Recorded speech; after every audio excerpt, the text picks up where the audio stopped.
ओम नमः शिवाय। दोस्तों, आज हम शिव पुराण श्री रुद्र संहिता के दूसरे खंड के 35वां अध्याय का वर्णन करेंगे।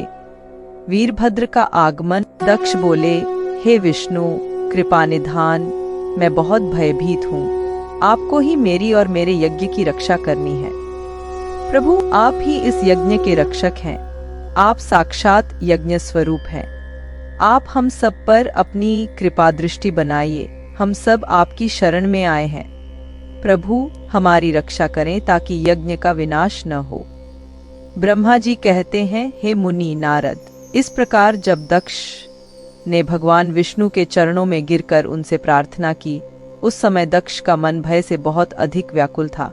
तब श्रीहरि ने दक्ष को उठाकर अपने मन में करुणा निधान भगवान शिव का स्मरण किया और शिव तत्व के ज्ञाता श्रीहरि दक्ष को समझाते हुए बोले, दक्ष, तुम्हें तत्व का ज्ञान नहीं है, इसलिए तुमने सबके अधिपति भगवान शंकर की अवहेलना की है। भगवान की स्तुति के बिना कोई भी कार्य सफल नहीं हो सकता। उस कार्य में अनेक परेशानियां आती हैं। जहां पूजनीय व्यक्तियों की पूजा नहीं होती, वहां गरीबी, मृत्यु तथा भय का निवास होता है।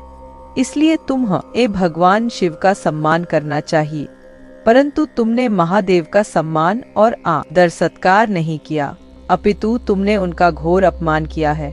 इसी के कारण तुम्हारे ऊपर घोर संकट के बादल मंडरा रहे हैं। मैं तुम पर छाए इस संकट से तुम्हें उबारने में पूर्णतः असमर्थ हूँ। ब्रह्मा जी कहते हैं, नारद, भगवान विष्णु का वचन सुनकर दक्ष सोच में डूब गया। उसके चेहरे का रंग उड़ गया और वे घोर चिंता में पड़ गए। तभी भगवान शिव द्वारा भेजे गए गणों सहित वीरभद्र और महाकाली का उनकी सेनाओं सहित उस यज्ञशाला में प्रवेश हुआ। वे सभी महान पराक्रमी थे। उनकी गणना करना असंभव था। उनके सिंहनाद से सारी दिशाएं गूंज रही थीं। पूरे आसमान में धूल और अंधकार के बादल छाए हुए थे। पूरी पृथ्वी पर्वतों, वनों और काननों सहित कांप रही थी। समुद्रों में ज्वार भाटा उठ रहा था। उस विशालक आय सेना को देखकर समस्त देवता आश्चर्यचकित थे। उन्हें देखकर दक्ष अपनी पत्नी के साथ भगवान विष्णु के चरणों में गिर पड़े और बोले, हे प्रजापालक विष्णु, आपके बल से ही मैंने इस विशाल यज्ञ का आयोजन किया था। प्रभु, आप कर्मों के साक्षी तथा यज्ञों के प्रतिपालक हैं। आप ही धर्म के रक्षक हैं। अतः प्रभु श्रीहरि, आप ही यज्ञ को विनाश से बचा सकते हैं।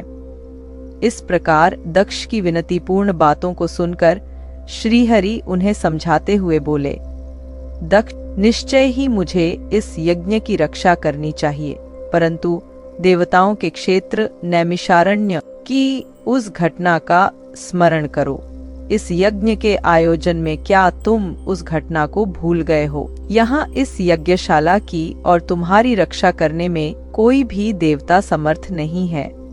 इस समय जब महादेव जी के गण और उनके सेनापति वीरभद्र तुम्हें भगवान शिव का अपमान करने का दंड देने आए हैं, उस समय कोई मूर्ख ही तुम्हारी सहायता को आगे आ सकता है।